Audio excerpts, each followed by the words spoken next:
ಎಲ್ಲರಿಗೂ ರತ್ನಸ್ ಕಿಚನ್ಗೆ ಸ್ವಾಗತ. ಇವತ್ತಿನ ರೆಸಿಪಿ ಏನಪ್ಪಾ ಅಂದ್ರೆ ಮಶ್ರೂಮ್ ಬಿರಿಯಾನಿ. ಅದನ್ನು ಮಾಡುವ ವಿಧಾನ ಮತ್ತೆ ಅದಕ್ಕೆ ಬೇಕಾಗಿರೋ ಇಂಗ್ರೀಡಿಯೆಂಟ್ಸ್ ಏನು ಅಂತ ನೋಡ್ಕೊಳ್ಳೋಣ ಬನ್ನಿ. ಮತ್ತೆ ಮೊದಲಿಗೆ ಯಾರು ಇಲ್ಲಿ ತನಕ ನಮ್ಮ ಚಾನೆಲ್ ಸಬ್ಸ್ಕ್ರೈಬ್ ಮಾಡ್ಕೊಂಡಿಲ್ವೋ ಅವರು ಸಬ್ಸ್ಕ್ರೈಬ್ ಮಾಡ್ಕೊಳ್ಳಿ. ಮತ್ತೆ ಬನ್ನಿ ನೋಡೋಣ ಅದಕ್ಕೆಲ್ಲ ಏನೆಲ್ಲ ಇಂಗ್ರೀಡಿಯೆಂಟ್ಸ್ ಬೇಕು ಮತ್ತೆ ಮಾಡುವ ವಿಧಾನ ನೋಡ್ತಾ ಹೋಗೋಣ ಬನ್ನಿ.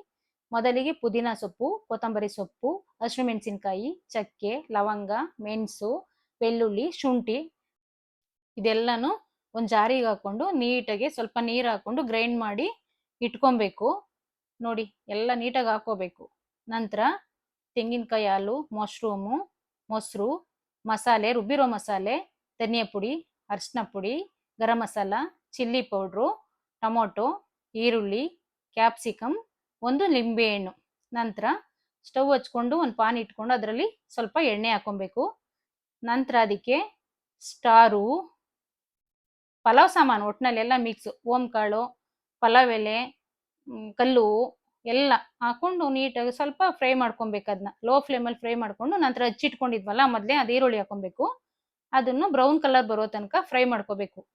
ಟೊಮೊಟೊ ಜಾಸ್ತಿ ಹಾಕೋಬಾರ್ದು, ಒಂದೇ ಒಂದು ಟೊಮೊಟೊ ಹಾಕೋಬೇಕು.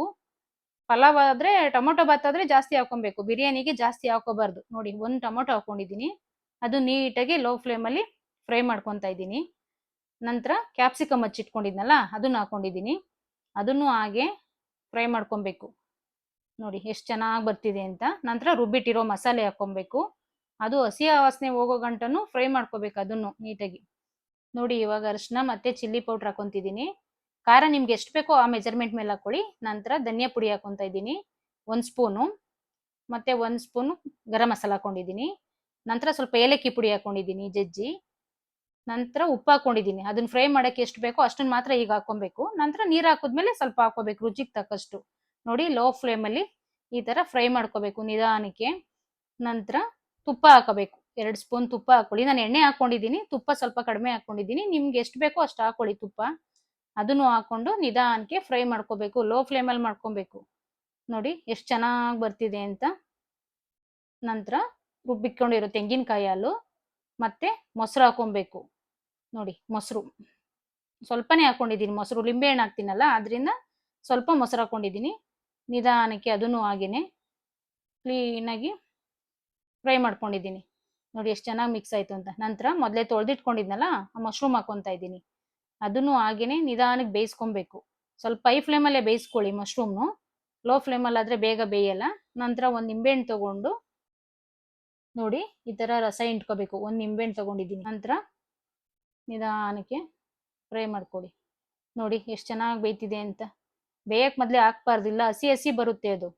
ನಂತರ 3 ಲೋಟ ನೀರು ಹಾಕೊಂಡಿದ್ದೀನಿ. ಯಾಕೆ ಅಂದರೆ ಫಸ್ಟೇ 2 ಲೋಟ ಅಕ್ಕಿ ತೊಗೊಂಡು ನಾನು 5 ನಿಮಿಷ ನೆನೆ ಹಾಕೊಂಡಿರೋದ್ರಿಂದ 3 ಲೋಟ ಮಾತ್ರ ನೀರು ಹಾಕೊಂಡಿದ್ದೀನಿ. ನೋಡಿ ಈ ಥರ ಮಿಕ್ಸ್ ಮಾಡ್ಕೋಬೇಕು. ಯಾಕೆ ಅಂದರೆ ನಾವು ಎಷ್ಟೊತ್ತು ನೆನೆಸ್ತೀವಿ ಅಕ್ಕಿ ಅದ್ರ ಮೇಲೆ ಡಿಪೆಂಡು. ನಾನು 5 ನಿಮಿಷ ನೆನೆಸಿರೋದ್ರಿಂದ ಬರೀ 3 ಲೋಟ ನೀರು ಹಾಕೊಂಡಿದ್ದೀನಿ. ನೋಡಿ ರೈಸ್ ಹಾಕ್ಕೊಂಡು ನೀಟಾಗಿ ಮಿಕ್ಸ್ ಮಾಡ್ಕೊಬೇಕು.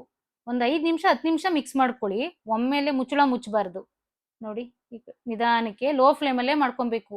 ನಂತರ ಮುಚ್ಚಳ ಮುಚ್ಚಿ 1 ವಿಸಲ್ ಮಾತ್ರ ಬರೋಂಗೆ ಮಾಡ್ಕೊಳ್ಳಿ ಅಷ್ಟೇ. ನೋಡಿ ವಿಸಲ್ ಹಾಕ್ಬಿಟ್ಟು 1 ವಿಸಲ್ ಸಾಕು. ನಂತರ ಒಂದು 5 ನಿಮಿಷ ಬಿಟ್ಟು ಮುಚ್ಚಳ ತೆಗೆದು ಮತ್ತೆ ಎಲ್ಲ ಮಿಕ್ಸ್ ಮಾಡ್ಕೊಳ್ಳಿ. ಸ್ಟಾರ್ಟಿಂಗಲ್ಲಿ ನಾವು ಮಶ್ರೂಮ್ ಮತ್ತೆ ರೈಸ್ ಹಾಕಿದಾಗ ನೀಟಾಗಿ ಎಷ್ಟು ಒಂದು 5ರಿಂದ 10 ನಿಮಿಷ ಹೆಂಗೆ ಮಿಕ್ಸ್ ಮಾಡ್ತೀವಿ ಅದ್ರ ಮೇಲೆ ಡಿಪೆಂಡ್ ಆಗುತ್ತೆ. ನೋಡಿ ಎಷ್ಟು ಚೆನ್ನಾಗಿ ಬಂದಿದೆ ಅಂತ. ನೀವು ನಿಮ್ಮ ಮನೇಲಿ ಒಂದ್ಸಲ ಮಾಡಿಕೊಂಡು ಟ್ರೈ ಮಾಡಿ. ಇದಕ್ಕೆ ಮಶ್ರೂಮ್ ಗ್ರೇವಿ ಇಲ್ಲಾಂದ್ರೆ ಮಶ್ರೂಮ್ ಬಜ್ಜಿನಾರು ತುಂಬ ಚೆನ್ನಾಗಿ ಕಾಂಬಿನೇಷನ್ ಆಗುತ್ತೆ. ನೀವು ಮಾಡ್ಕೊಂಡು ತಿಂದು ಹೇಗಿತ್ತು ಅಂತ ಕಮೆಂಟ್ ಮಾಡಿ. ಸಿಗೋಣ ನೆಕ್ಸ್ಟ್ ವಿಡಿಯೋದಲ್ಲಿ.